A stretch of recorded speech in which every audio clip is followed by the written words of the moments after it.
día de hoy estamos en la sesión El docente y su valor humano en la enseñanza con el maestro el doctor Francisco Palacios Orozco. Muchas gracias a todos los docentes que están presentes. Soy Sara Jiménez, soy profesora de la Facultad de Pedagogía y moderaré este evento. Les presento quién es Francisco Palacios Orozco. Él estudió en la Facultad de Psicología del 2000 al 2005. En el 2006 se incorporó a trabajar en la Universidad de Colima como orientador educativo y vocacional. Ese mismo año en el que entró a estudiar maestría en psicoterapia gestal, en el 2007 le dieron el nombramiento de coordinador académico del bachillerato 11. En 2008 participó en la reestructuración de 8 asignaturas de la Universidad de Colima. En este mismo año fue invitado para colaborar en el examen nacional de egreso de nivel medio superior. Para 2009 concluyó la maestría y entró a estudiar el doctorado en psicoterapia gestal. En 2011 fue nombrado director del bachillerato 11, además de concluir el doctorado. Para el 2014 fue nombrado como director del bachillerato 2 de esta universidad.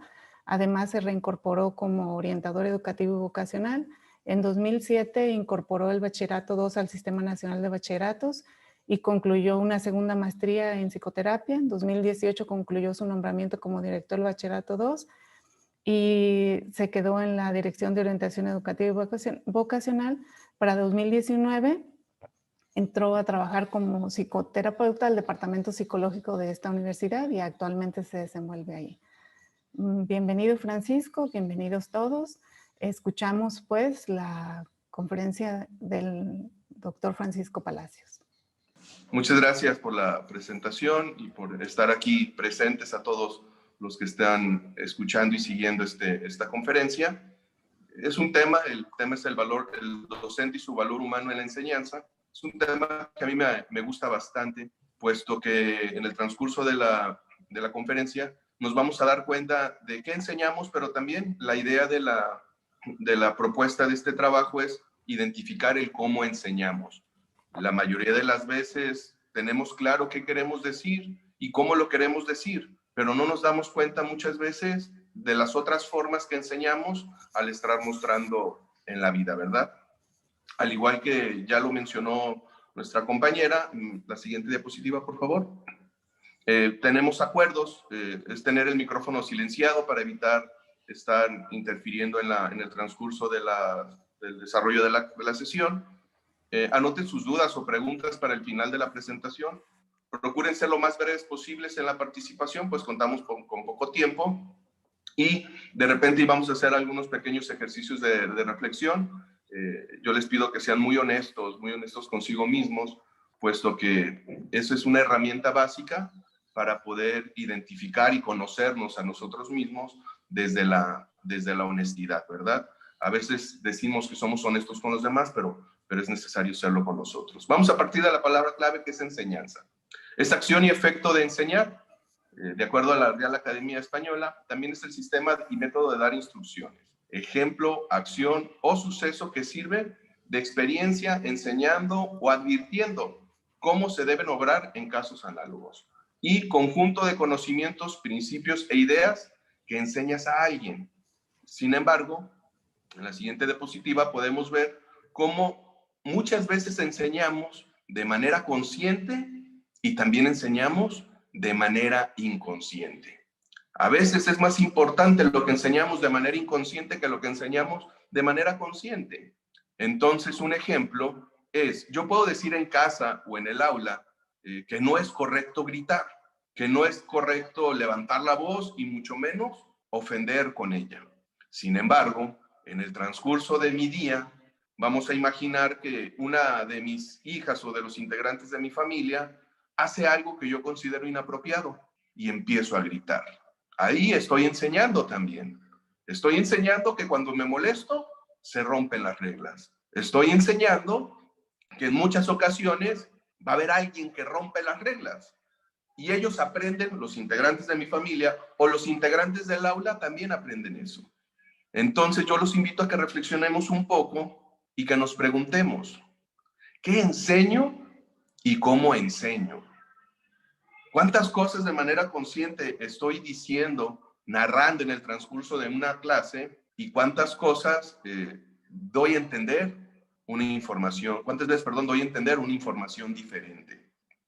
Bajo este esquema, yo les invito a que reflexionen un poco en cómo damos la clase, en cómo acordamos reglas, instrucciones, en cómo nos dirigimos, pero también en cómo somos de repente congruentes o incongruentes en la forma de tratar o de vivir la enseñanza, ¿verdad? Y hay un ejercicio muy común que de repente podemos encontrar ahí en las redes sociales o en concursos, inclusive de la televisión, en los cuales tienen un objeto, vamos a imaginar, de color verde y uno de color amarillo. Y te dicen, señala donde dice verde. Y casualmente, donde está el color amarillo es donde dice verde. Pero mucha gente señala el otro, o viceversa. ¿Por qué? Porque nuevamente, damos una instrucción, pero entendemos, o a veces, muchas veces, las personas comprenden otra. Siguiente diapositiva, por favor. Me gustaría ejemplificar un poquito más en este tema del proceso de la enseñanza y los valores a través de un pequeño cuento. Este cuento yo lo utilizo mucho en dar acompañamiento psicoterapéutico para mostrar cómo es que vamos aprendiendo o cómo es que vamos viviendo a propósito de estas enseñanzas.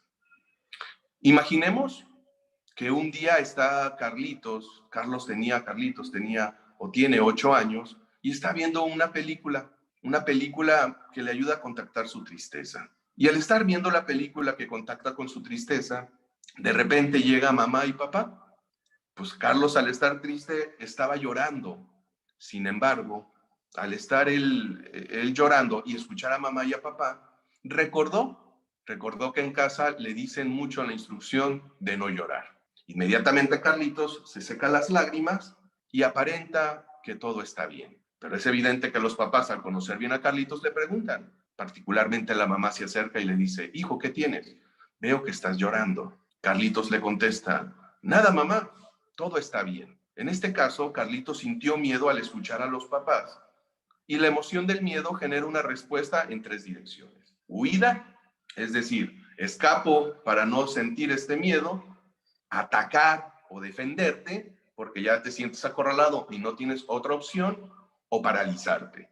Paralizarte es me quedo sin movimiento. ¿Cuántas veces nos han llamado de repente la atención familiares, amigos, conocidos, y de repente sentimos ese miedo, o si es también inclusive alguna autoridad, y nos quedamos callados, no decimos nada, nos quedamos paralizados? Ya hasta que se retira la figura de autoridad o la persona que nos llamó la atención, a veces nuevamente nos conectamos con nosotros mismos y decimos, híjole, ¿por qué no le contesté? ¿Por qué no dije? ¿Por qué no hice? Bueno, lo mismo nos puede suceder a cualquiera.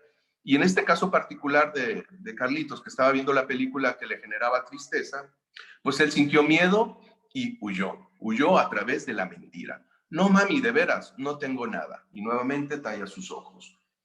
La mamá le dice, a ver, hijo, no me digas que no tienes nada, yo veo que estás llorando, dime por qué lloras. En ese momento la mamá empezó a sentir miedo, pero a diferencia de Carlitos, la mamá con el miedo se despertó su instinto de protección, de defensa, de proteger a su hijo, y se conectó de manera inconsciente con el enojo, porque el enojo o el coraje se necesita para poder defender en muchas ocasiones. Y nuevamente le insiste, a ver, hijo, dime qué tienes, ¿por qué estás llorando? Carlitos, al sentirse acorralado, nuevamente miente. No, mami, de veras, no tengo nada, todo está bien. La mamá pierde el control de su enojo y le habla más fuerte. Que me digas por qué estás llorando. Dime qué sucedió. ¿Te pasó algo en la escuela? ¿Te pasó algo camino a casa? ¿Te pasó algo en la casa? Que me digas por qué lloras. Carlitos, al sentirse acorralado, solo le dijo, mamá, es que estoy viendo una película y me puse triste.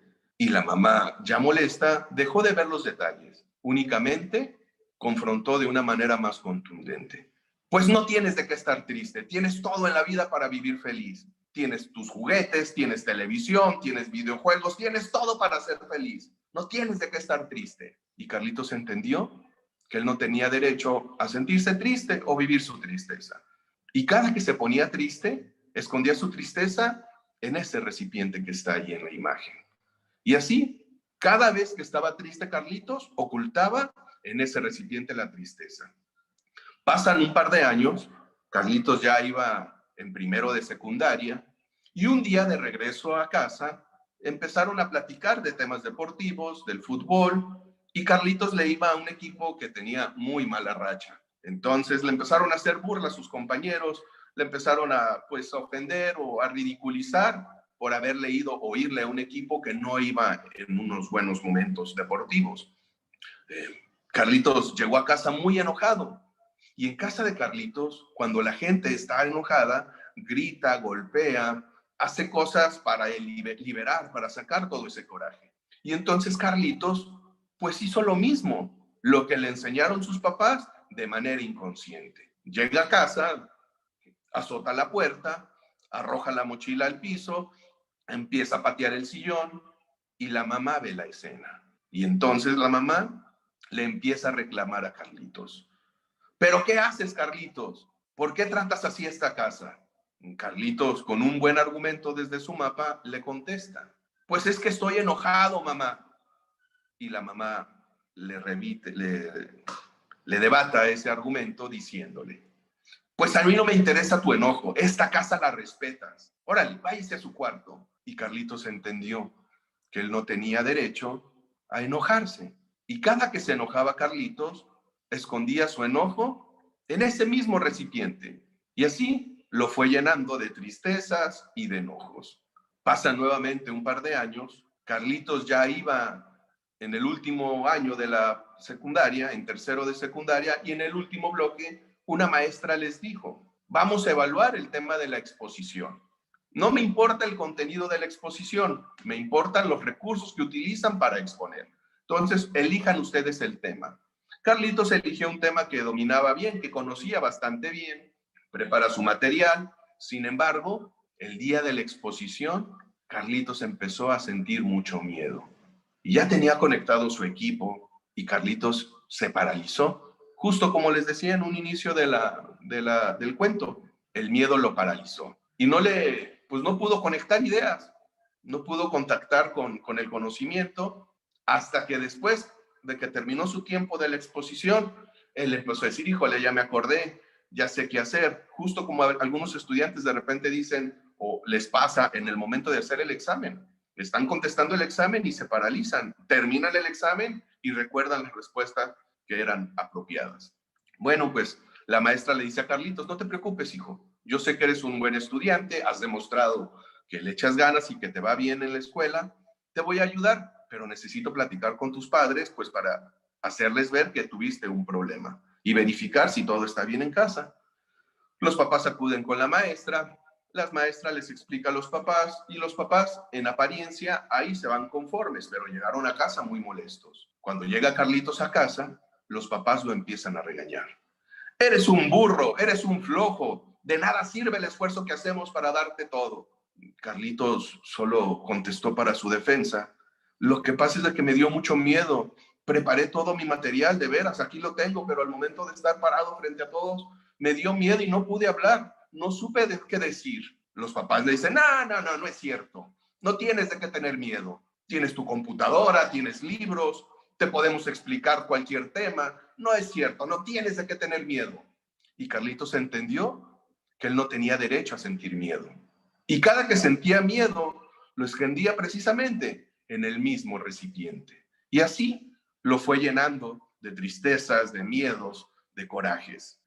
Un día, Carlitos ya iba en la preparatoria, iba caminando rumbo a la prepa y de repente va pasando un vehículo con una canción, una melodía triste y una canción que lo ayudó a contactar su tristeza. Inmediatamente Carlitos se sienta en una banca y empieza a llorar, pero empieza a llorar de una manera desconsolada. Sus compañeros que iban al lado de él se sientan a un lado y le preguntan que qué tiene, que qué pasa. Carlitos solo dijo, no sé, me siento muy triste. Pasaron 20, 30 minutos, Carlitos se secó las lágrimas y empezó a continuar su camino a la escuela. Sus compañeros le preguntan, ¿qué pasó, Carlitos? ¿Qué te sucedió? Carlitos dijo, no lo sé. Me sentí muy triste, pero ya estoy bien, vámonos. Llegan a la escuela y estando en la escuela, pues aparentemente todo normal. Su jornada académica, pues parecía que le había ido de maravilla. Nuevamente pasan 2, 3 días y un día Carlitos, desayunando con sus compañeros, en la plática uno de sus compañeros se hace para atrás y le tumba la bebida que traía en la mano Carlitos. Carlitos se molesta recoge el envase, se lo avienta y le empieza a gritar: eres un estúpido, eres un idiota, ¿por qué no te fijas? El compañero le dijo: disculpa, fue un accidente, no lo hice a propósito. No, diario haces las cosas así. Sus compañeros lo abrazan y se lo llevan y le dicen: hey, Carlitos, tranquilo, ¿qué pasa contigo? Hace 2 o 3 días de la nada empezaste a llorar y ahora explotaste en enojo. Queremos saber qué sucede contigo. Pues los compañeros le sugieren: ¿por qué no vas a platicar con el orientador o con el psicólogo de la escuela? Se llevan a Carlitos con él y el orientador escucha la historia de Carlitos y le explica que su recipiente estaba lleno. Imaginemos que este recipiente lo llenamos de café, de coca, de Pepsi, y ya estando completamente lleno, un día le queremos echar agua. El agua entra en contacto con todo este cóctel de bebidas que hay dentro de él y se empieza a derramar. Pero no solo se va a derramar el agua, se derrama el agua junto con este recipiente, compañeros, es nuestro cuerpo. Y así vamos almacenando en el transcurso de nuestra vida, de nuestra historia, emociones que nos enseñaron a mostrar o a no mostrar, emociones que a veces no sabemos cómo atender o cómo trabajar. Y esto, pues, en este caso, particularmente en este cuento, pues es una historia que, pues, lo que pretendo es ejemplificar cómo, a pesar de que nuestros padres o nuestros maestros, de alguna manera, tienen una buena intención en decir: no estés triste, pero nos vamos bloqueando y no vamos aprendiendo a fluir. Yo los invito a que reflexionen y que verifiquen cómo está su recipiente, porque puede ser también que en algunas ocasiones pues termine derramándose con algunas personas en el aula de clase o con nuestra familia, con nuestros hijos, con otras personas que también son valiosas para nosotros, ¿verdad? Entonces, ocasionalmente, echémosle un vistazo al recipiente y veamos qué podemos hacer para vaciarlo de manera consciente, sin lastimarnos y procurar no lastimar a nadie. Siguiente diapositiva, por favor. Bien, pues así como les decía del cuento, nuestros padres nos van dando herramientas de vida. Imaginemos que cuando nosotros nacemos con una caja en la cual podemos poner herramientas. Estas herramientas son las enseñanzas, las reglas, las costumbres, los valores, los principios que nos enseñan nuestros padres. Y esas las vamos acumulando. Cuando yo nazco, mi mamá tiene unas reglas, unas costumbres, unos valores e intenta de manera consciente y también de manera inconsciente dármelos. Y así voy llenando mi cajita. Mi papá también hace lo mismo. En esta cajita de herramientas aporta sus costumbres, sus ideas de manera consciente y de manera inconsciente. Cuando lo hace de manera consciente, a través de las palabras. Cuando lo hace de manera inconsciente, muchas veces a través de las acciones. Como el ejemplo que les mencionaba de no grites, pero yo sí grito. Al igual que mis padres, aprendo en esta cajita de herramientas del resto de mi familia, de mis hermanos, inclusive cuando ya tengo hijos, de mis hijos, de mi pareja, voy nutriendo mi cajita de herramientas. Pasa más tiempo y también aprendo, incluyo en mi cajita de herramientas conocimientos y experiencias con amigos, con vecinos, de los maestros en la escuela, hasta que mi cajita de herramientas, pues ya la tengo desde mi mapa de manera consciente o inconsciente, la tengo llena, la tengo completa. Y vamos a imaginar cómo vamos llenando esta cajita de herramientas. La vamos llenando a través de la convivencia. Imaginemos que en casa la manera en que mamá y papá me dan las instrucciones es hablando. Bueno, pues entonces yo entiendo que hablando es como se dan las instrucciones. Pero voy con unos amigos y con unos vecinos y la manera en que ellos dan instrucciones es mandándose mensaje por el celular. Y entonces yo aprendo que a través del celular se dan los mensajes. Y en la escuela aprendo que los mensajes se dan a través del correo electrónico. Y así podemos ir identificando cómo vamos nutriendo nuestras herramientas de vida. Con cada uno de los que compartimos y vivimos, vamos aprendiendo. Siguiente diapositiva, por favor. Y entonces vamos a realizar un pequeño ejercicio. Un pequeño ejercicio que consta de lo siguiente. Les voy a pedir que todos los que estamos aquí presentes tengamos, bueno, y que tengamos a la mano un lápiz o una pluma y una hoja de su cuaderno. Anoten su nombre y fecha de nacimiento, pero que la anoten con la mano que comúnmente escriben, es decir, con la mano derecha o la mano izquierda, dependiendo con lo que se les facilite. Pero al término de hacerlo, inmediatamente en el segundo renglón o en el siguiente espacio, lo escriban con la mano contraria. Si en un inicio lo hicieron con la derecha, en el segundo momento lo hagan con la mano izquierda.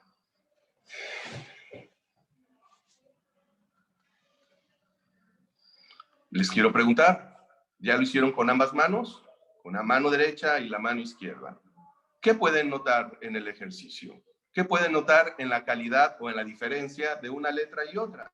Seguramente, si tuviéramos a la mano los apuntes que teníamos en la primaria, en las primeras veces que escribíamos, sucede lo mismo. Se parece mucho la letra de la mano que no tiene en la práctica, con esa libreta que revisamos de la primaria.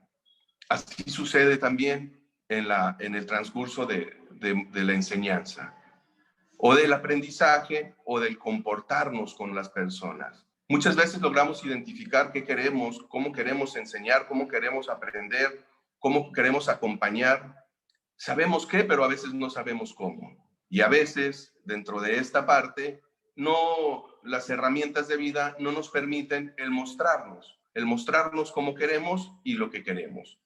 Sin embargo, con el paso del tiempo, con la práctica de todos estos ejercicios, de estas formas de vivir, vamos a poder perfeccionar.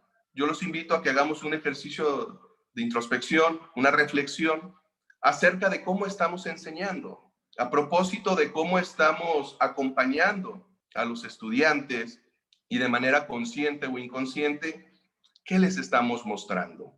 Y definitivamente, seguramente vamos a querer innovar en algunas cosas, vamos a querer intentar hacer algunos ensayos para trabajarlo de manera consciente, y puede ser que nos sintamos torpes, puede ser que en algunos momentos no estemos logrando el objetivo o la finalidad de la cual teníamos proyectado algo, pero esto sucede porque a veces no sabemos usar las herramientas. No sabemos qué hacer, pero no sabemos cómo se usan. Esas herramientas que les decía hace un momento, que aprendimos en casa de nuestros padres, no sabemos utilizarlas. Esas herramientas a veces que aprendemos en la escuela, a veces no sabemos utilizarlas. Las queremos innovar, las queremos aprovechar. Sin embargo, a veces hace falta la práctica. Y para ello es necesario o es muy importante, pues, no desistir a la primera. Seguir una y otra y otra y otra vez. Me gustaría preguntarles si existe hasta el momento alguna duda o quieren hacer algún comentario al respecto de este último ejercicio. No sé si sea factible abrir un poquito el micrófono para escuchar un poquito la retroalimentación.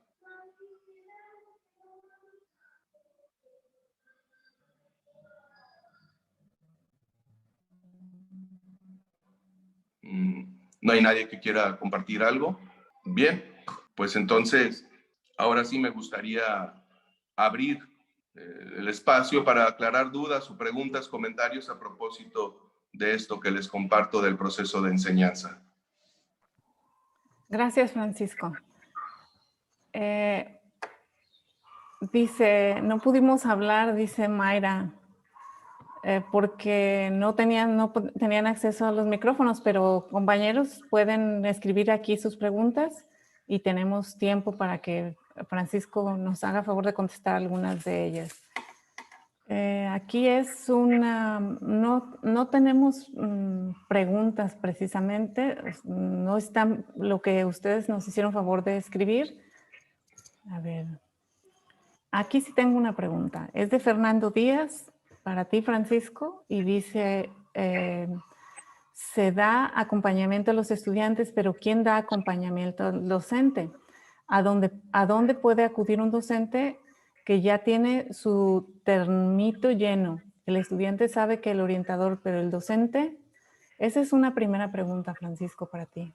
Bueno, pues yo precisamente donde trabajo actualmente es en el departamento psicológico, parte del CEDEFU de la Universidad de Colima, y es un espacio en el cual se le da acompañamiento a estudiantes, a maestros o a de todo personal que de repente vamos, al igual que ustedes, yo también voy llenando mi recipiente y es importante darle seguimiento. Qué bueno que hacen consciente esta parte, ¿no? De poder hacer, pues liberar todas estas emociones y aprender a liberarlas de una manera funcional, sin lastimarnos y sin lastimar a las personas que nos acompañan.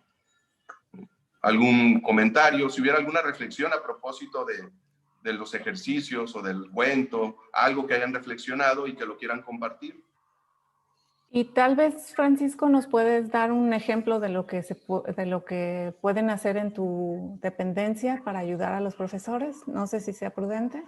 Sí, claro, es iniciar un proceso psicoterapéutico.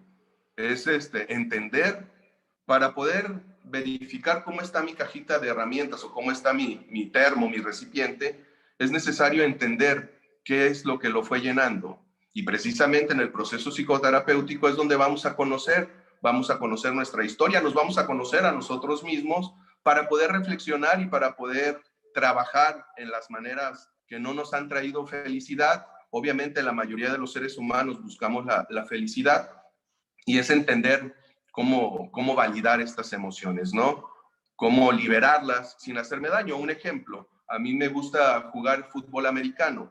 Yo juego fútbol americano porque en él, de manera funcional, libero mi coraje, libero mi frustración y es válido sentir emociones que la sociedad de repente clasifica como negativas, pero son necesarias. Y entonces es aprender de qué manera funcional puedo sacar las emociones que traigo, ¿no? Marta Chávez y Rodolfo Rangel nos preguntan por cómo que si les puedes dar algunas estrategias para trabajar en tutoría a distancia. ¿Qué podrían hacer para trabajar con las emociones de los estudiantes cuando dan tutoría a distancia? Bueno, primero, identificar que tenemos un límite, ¿no? Como docentes y como seres humanos. Muchas veces la intención o la idea es ayudar a las personas y a veces podemos entorpecer, pero con el hecho de que los leamos y le demos seguimiento, podemos ayudarlos. Una línea a seguir cuando se detecta a un alumno que de repente se considera que tiene problemas. Y la línea a seguir es, pues, si se acercó al tutor en el cual narre o identifique que tiene problemas de vida, que tiene problemáticas que no le permiten trabajar o aprender o funcionar como se tiene pensado, pues sigue canalizarlo con el orientador. El orientador notifica la dirección y de la dirección nos hacen llegar a nosotros, precisamente al departamento psicológico, estos casos de estudiantes que tienen riesgo o que tienen problemas. Como tutores, con leerlos y darte cuenta, es una buena manera, darle seguimiento. ¿Cómo les podemos dar seguimiento? Pues que sepa el estudiante que estamos al pendiente, cómo sigues, cómo te fue, qué te pareció la sesión de trabajo en la terapia, sigues yendo, qué impide que vayas. Hasta ahí es como podríamos apoyarlos. Oscar pregunta, ¿cómo podemos aprender a enseñar desde los sentimientos y emociones en tiempos de pandemia? Cuando los docentes, además, dice, tenemos nuestra propia historia. Sí, se cortó al final. Cuando los docentes también, ¿qué? Perdón. Perdón, la pregunta de Oscar es, ¿cómo podemos aprender a enseñar desde los sentimientos y emociones en tiempo de pandemia? Esa es la pregunta. Pero agrega Oscar, bueno, y es que los docentes también traemos nuestra propia historia. Esa es la pregunta. ¿Sí es clara, Francisco? Claro. Ok. Sí. Mira, creo que lo primero es buscar acompañarnos a nosotros mismos, ¿no? Como docentes, echarnos un clavado en nuestra historia, verificar cómo estamos en casa, si estamos cansados, si estamos relajados, si estamos estresados, puesto que dependiendo de lo que aprendimos de nuestro pasado a las conductas de respuesta ante una emoción, seguramente son las que vamos a estar mostrando, vamos a estar trabajando. Entonces, pues encontrar la manera de buscar el acompañamiento. Por ejemplo, a través del Departamento de Atención Psicológica se dan seguimientos o atenciones a distancia también. Estamos trabajando a distancia precisamente entendiendo que esto está sucediendo. Y desde el hogar o desde nuestros recursos, liberar todas esas emociones, haciendo ejercicio. Por ejemplo, su servidor, me compré una bicicleta y me puse para andar en bicicleta para intentar liberar toda esta energía que de repente se acumula a propósito de las emociones. ¿Cómo podemos enseñar a los estudiantes? Pues precisamente también recordándoles o retomando el tema de las estrategias que pueden utilizar ellos. Si se sienten tristes, de repente escribir qué les genera la tristeza, con la intención de que salga, que la liberen de manera consciente. Dibujando. El arte es una excelente forma de manifestar o de liberar emociones o la energía de las emociones. Componiendo, podemos escuchar de repente compositores que cuando contactan con su emoción o con algún sentimiento, lo transmiten a través de, precisamente su servidor, a través del acompañamiento psicológico, he podido darme cuenta que algunas personas de repente escriben y componen canciones, algunas las he escuchado en la radio y a mí me llena de orgullo, puesto que las personas de manera funcional empiezan a liberar todo lo que están viviendo, ¿verdad? Entonces, esa es una excelente forma. ¿Cómo podemos nutrir a los estudiantes? Pues así, sugiriéndoles actividades que los ayuden a liberar las emociones, pero que no se lastimen o que no lastimen a las personas que están con ellos. ¿Hubiera alguna otra pregunta? Creo que algo Sí, sucede. hay varias, Francisco. Okay. Aquí te leo la de Bernardo, porque hay otras relacionadas con ella. Dice Bernardo, ¿hasta dónde termina la responsabilidad del docente y comienza la de los padres en cuanto al cuidado emocional de los chicos? ¿Y cómo podemos identificar esta línea? Bueno, primero, la labor del docente, yo entiendo que es más que nada académica, ¿no? Sí es cierto que como docentes queremos aportar un poco más, queremos mostrar y apoyar a los estudiantes y es válido, podemos darles recursos, pero en realidad definitivamente es una tarea que también hay. Les comentaba, de repente como docentes queremos involucrarnos, apoyar a los estudiantes y es válido. Simplemente dar recursos, dar estrategias, cuidando que nuestra labor principal es la académica, ¿no? Es la docente. Y cuidar esa parte. Cuando estoy invadiendo o rebasando la línea académica, cuando ya existe algún vínculo afectivo, cuando ya estoy inclusive quedando intranquilo porque no me preocupa o me ocupa bastante la problemática de Juan, de Pedro, y ya no sé qué hacer. Bueno, creo que si me limito a darle seguimiento a lo que dicen los manuales de canalizar, yo ya estoy cumpliendo. Yo ya estoy cumpliendo con la parte que me corresponde y verificar si la problemática que me narra el estudiante es académica, pues definitivamente lo acompaño, le explico, le apoyo. Pero si ya es emocional, si ya es una problemática que corre en riesgo su salud mental o la tranquilidad, pues sí sería necesario canalizar, ¿verdad? Canalizar al departamento. Bueno, primero creo que al orientador, y ya del orientador se refiere, en los casos que sean necesarios, al departamento psicológico. Esta pregunta se relaciona con la anterior. Pregunta Yadira, ¿cómo evitar caer en el chantaje emocional de algunos estudiantes hacia el profesor? Bueno, primero hay acuerdos, hay reglas que se llegan y pues también utilizar un criterio, ¿no? ¿A qué me refiero con un criterio?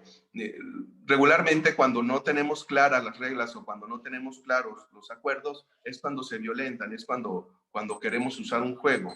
Y en este juego podemos perdernos, podemos pues ser en ocasiones injustos, aclarando las reglas, ¿no? Bueno, compañeros, voy a inventar el ejercicio, la tarea, se dejó para entregar el día jueves a las 8 de la noche.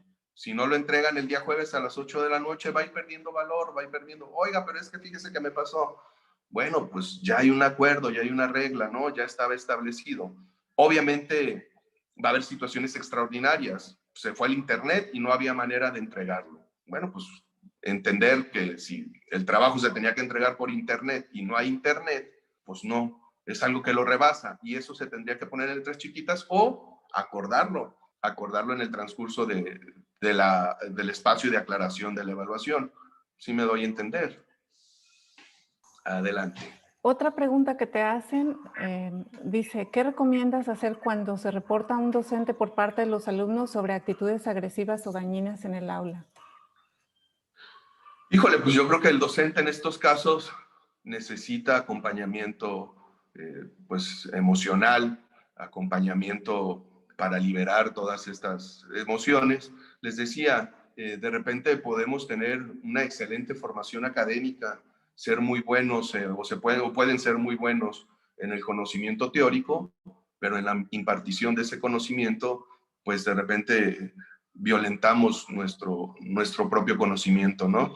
Y entonces, pues eso sería una invitación a que se reflexione, a que verifique qué está pasando, pues quizá buscar la estrategia a través de algún compañero, de algún amigo, de la misma aula o a través de la misma evaluación. En este caso, el director, si la evaluación que generan los estudiantes para el docente menciona que el docente pues es muy violento, es muy agresivo, pues le tocará al director mostrarle al docente esta parte de la evaluación y que no estaría de más que verificara, ¿no? Que verificara qué está pasando para que pues él también trabaje con su integridad.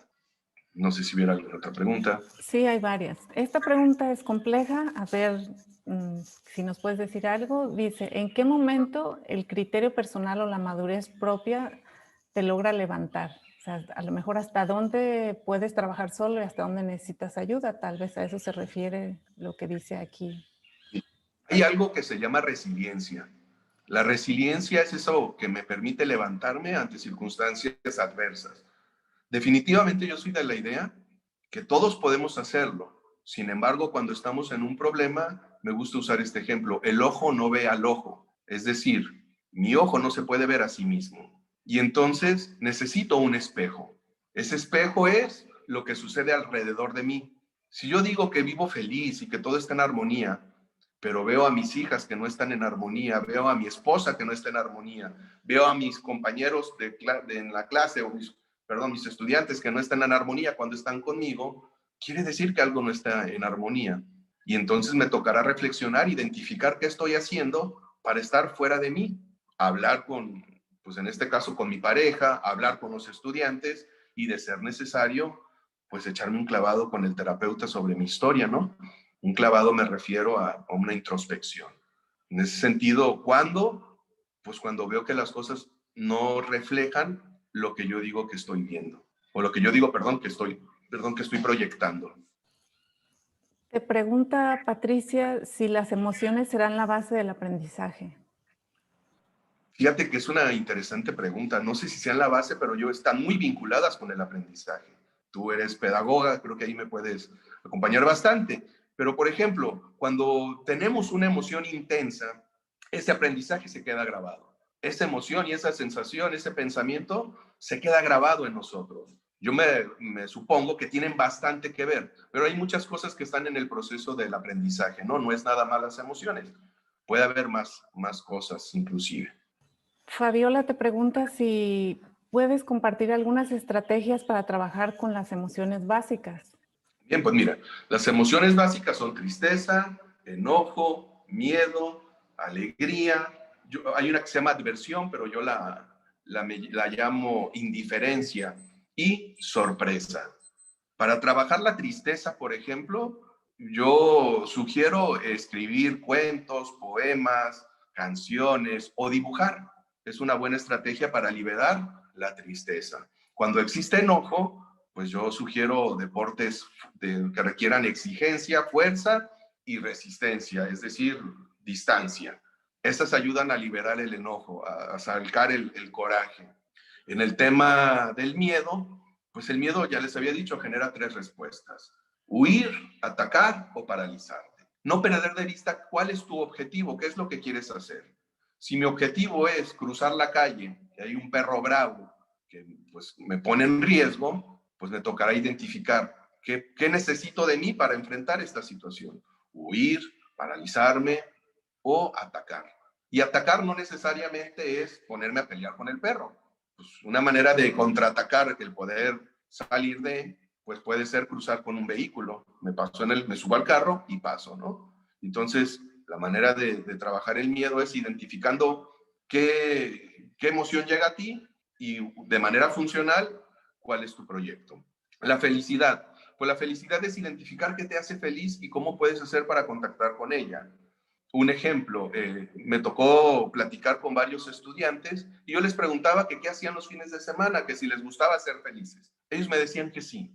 Sin embargo, llegaba el viernes en la tarde o en la noche, iban a las tiendas de preferencia y se compraban sus combos con algunas bebidas espirituales, vamos a ponerle así, que les ayudaban a contactar con sus emociones. Y al estar contactando con estas bebidas, ponían música, yo le llamo de dolor y traición. Y entonces ellos gritaban eufóricos a propósito de su tristeza, a propósito de situaciones dolorosas. Entonces, pues ahí es identificar, ¿no? Identificar, porque a lo mejor lo que realmente los hacía felices era el poder liberar esa tristeza o el poder liberar esa frustración. Y es entenderlo.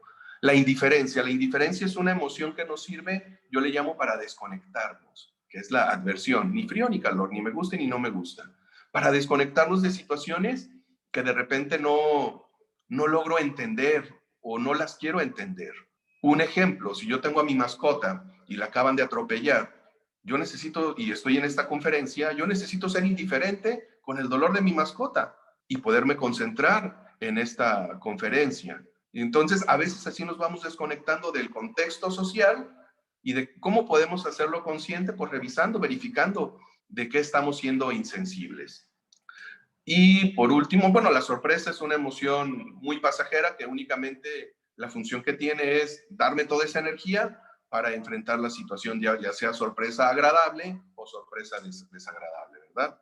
No sé si exista alguna otra pregunta. No, estas son ya todas nuestras dudas. De todas maneras, les recuerdo a todos los participantes y les pegué en el chat que si después les surge una duda o hay algo que le quieren comentar a Francisco, le pueden escribir al correo que les acabo de poner ahí y ellos le entregan las dudas a Francisco para que él se las pueda contestar posteriormente. Con esto estamos terminando nuestro evento. No sé, Francisco, ¿quieres agregar algo más? Pues solo agradecerles el tiempo que le invirtieron a esta charla, agradecerte también la disponibilidad y tu trabajo, tu apoyo para la realización de este evento. Agradezco también a los organizadores del evento que nos permiten expresar un poco nuestras ideas e intentar compartir con todos los docentes. Yo espero que los ejemplos que utilicé no hayan lastimado a nadie, no lo hice jamás con la intención de ofender o de inquietar a alguien, solo usé ejemplos, puesto que me gusta mucho a través de los ejemplos mostrar lo que se está viviendo, ¿verdad? Pues yo, muchas gracias, Universidad de Colima, gracias a todos los que están involucrados en este proyecto. Gracias, Francisco. Mira, te hacen aplausos, te hacen señas de aplausos, te agradecen tu participación. Gracias. Muchas gracias por tu interesante trabajo. Muchas gracias a todos por coincidir, muchos que nos conocemos y nos vemos con frecuencia, otros no tan seguido. Es muy grato encontrarnos aquí. Les agradezco mucho su trabajo y su presencia y pues los invito a seguir en los distintos eventos que tienen estas jornadas académicas. En un momento le vamos a entregar una constancia a Francisco por su trabajo y pues hasta aquí dejamos nuestra sesión. Que tengan ustedes un muy feliz jueves y hasta pronto. Gracias a todos. Hasta luego. Hasta luego.